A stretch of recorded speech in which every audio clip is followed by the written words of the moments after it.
Ardita! Shut up!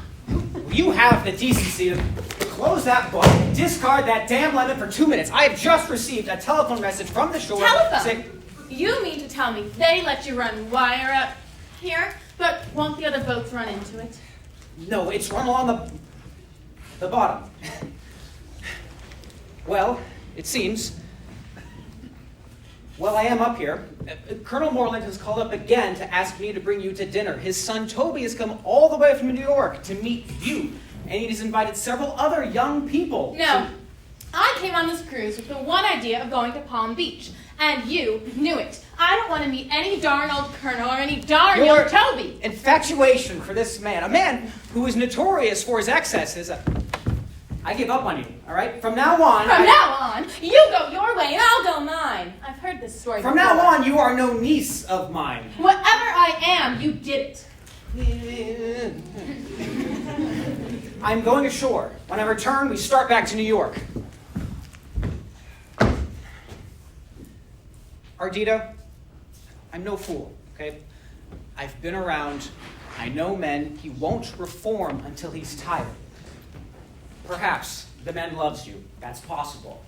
He's loved many women, and he'll love many more. Less than a month ago, 1 month, Ardita, he was involved in that notorious affair with that blonde woman, Mimi Merrill, and gave her the bracelet that the Tsar of Russia gave his mother. I mean, you know, you read the papers. Why the devil do you want to marry him? Maybe because he's the only man I've ever met, good or bad, with any imagination or courage of his convictions. And as far as the bracelet, you needn't worry about that. He's going to give it to me at Palm Beach. And the Mimi woman? Hasn't seen her for 6 months. Don't you think I have enough pride to see to that? The lunch is ready, Mr. Farnam.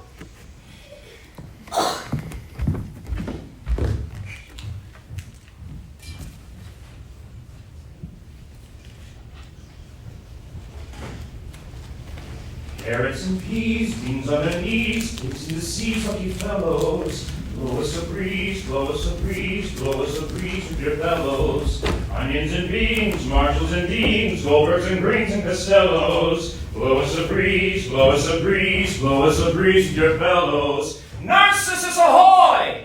What's the idea of all the discourse? All the women and children will be spared. All crying babies will be killed immediately. And all males put in double irons. Well, I'll be a son of a gun. Do you surrender the ship? What are you, an idiot? Or just being initiated into some fraternity?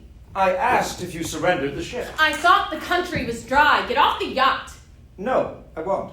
You can get off if you'd like. Go round port and take command. Catch the crew, tie them up, and load the rest of these bags below deck. Oh. Revolt of the Angels. Sounds pretty good.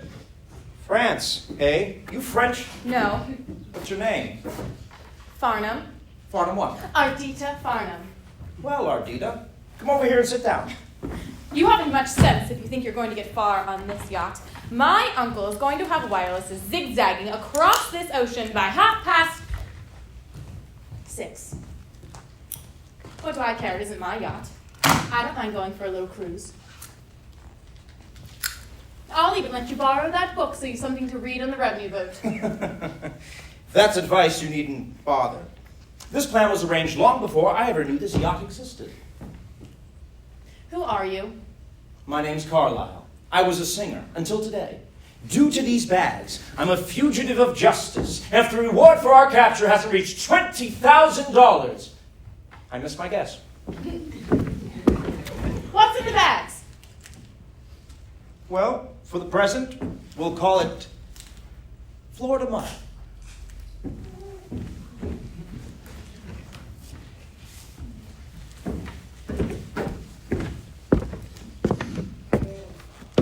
Lucky girl. I've always wanted to be rich. Buy all this beauty. I'd rather be you. You would, for about a day. But you do possess a lot of nerve for a flapper. It's my one redeeming feature. I'm not afraid of anything on heaven or earth. I am. I want to talk about you. I want to know what on earth you've done and how you did it. Why? Going to write a movie about me? Go on. Lie to me, my moonlight. Do a fabulous story. I can't say it started fabulously. I began life as a poor kid in a Tennessee town, but that's where I learned to sing. Before I was 13, I picked up a living teasing ragtime out of an old battered violin in little cafes around Nashville. Before I knew it, I was on Broadway with offers on all sides and more money than I'd ever dreamed of. How wonderful. Mr. Curtis Carlyle, that's what they called me. Put it up in lights like the name meant something. Until I realized, no matter how I filled out a show, I'd be the eternal chorus man. Then I got sick at the smell of theater. I kept putting more money into the act, but went further into the red nearly every gig. Then the war came. You fought. Word got around, and the general called me up to headquarters to tell me I'd better serve my country as a band leader. So, when the infantry came back limping, I was dancing for celebrities behind the line. And when you got home? The old routine started again. We had an offer from a syndicate of Florida hotels. It was just a question of time. Then, am I boring you? No, it's just the humidity. Carrots and peas, oysters and rocks, sawdust and socks. Who could make clocks out of cellos? Time is a thief, gladness and grief cling to the leaf as it yellows. See, this is the beauty I want. Beauty has got to be astonishing, astounding. You see, don't you, Anita? I mean, Ardita? Who?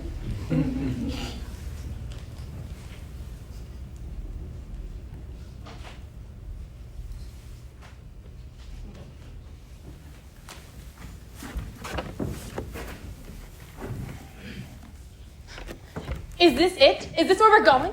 It doesn't look big enough to be much of a hiding place. Still putting faith in those wirelesses your uncle was going to have? No, I'm actually hoping to see you make a getaway.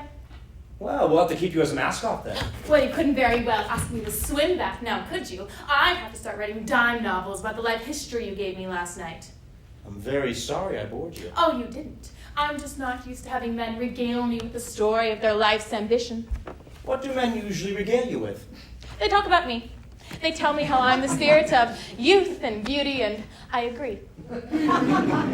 Do all the men you meet tell you they love you? I have found that life is simply a progression toward and recession from one phrase. I love you. Did you make that up? Rather, I found it out. It's a kind of remark typical of your class. I distrust anyone who can be so terse at this hour of the morning. Is that the beach? Oh, not bad. The kind of island you read about. Oh, what's its name? The island, I mean. No name at all. She's just island. We'll lay up here for a few weeks, then head southward to Calo. Get your shoes. We'll go explore.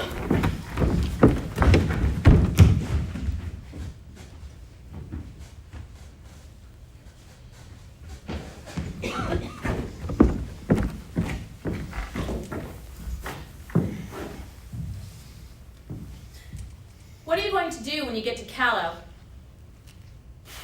Take ship to India. My plan is to go up to Afghanistan somewhere, buy up a palace and a reputation, and then appear in England with a foreign accent and a mysterious past. But first, India. They say that all the gold in the world drifts very gradually back to India.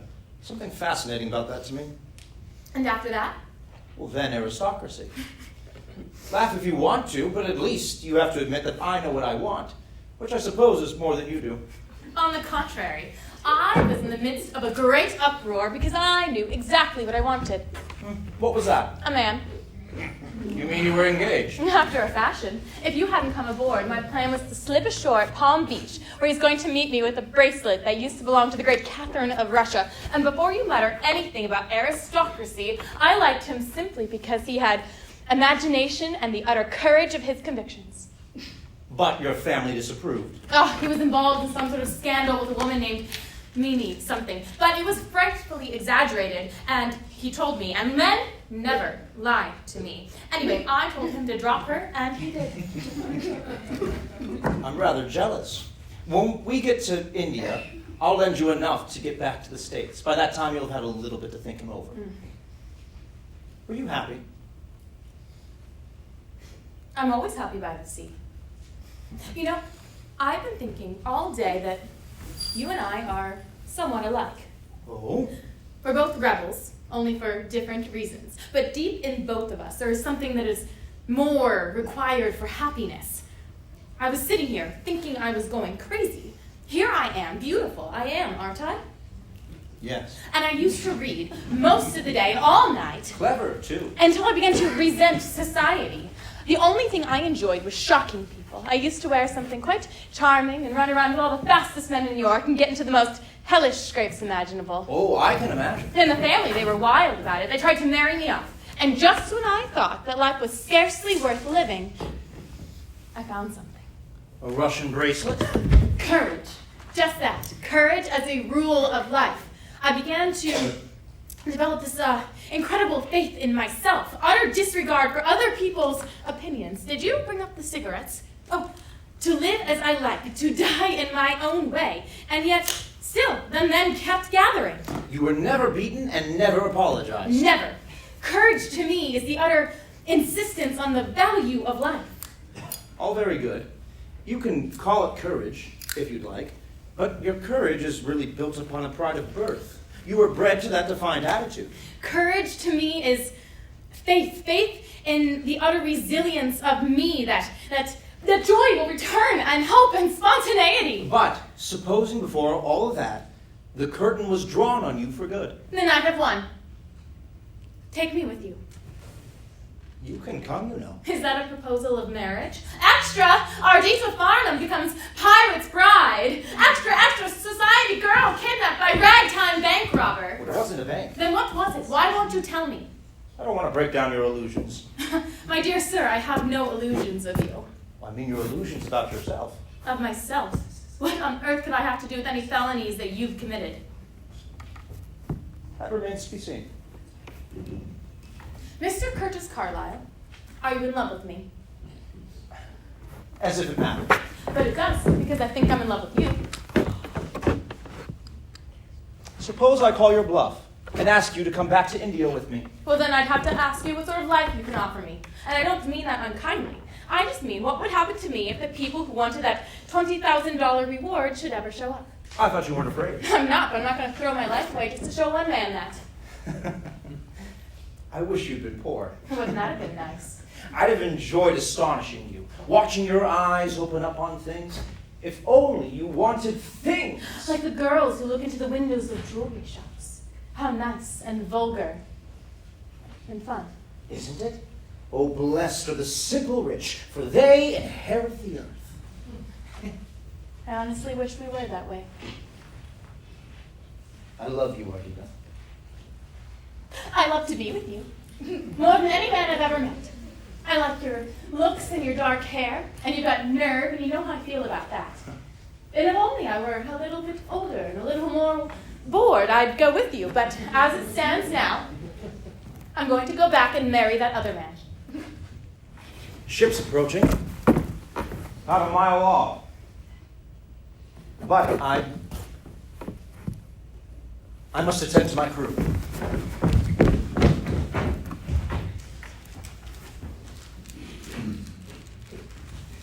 They've anchored. The morning light's against us. There's no way for us to set sail or hide on this little island. And then you'll fight. We've got half a dozen rifles aboard. That's a revenue boat. Then you'll sneak off into the night, bury your treasure, and come back for It it. won't work. They dig this island over from one end to the other. It's a lost battle all round. There must still be time.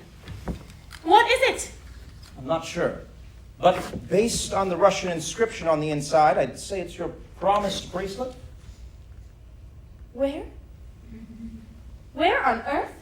In the middle of our performance, in the tea room at the Hotel Palm Beach. We switched out our instruments for automatics and held up the crowd.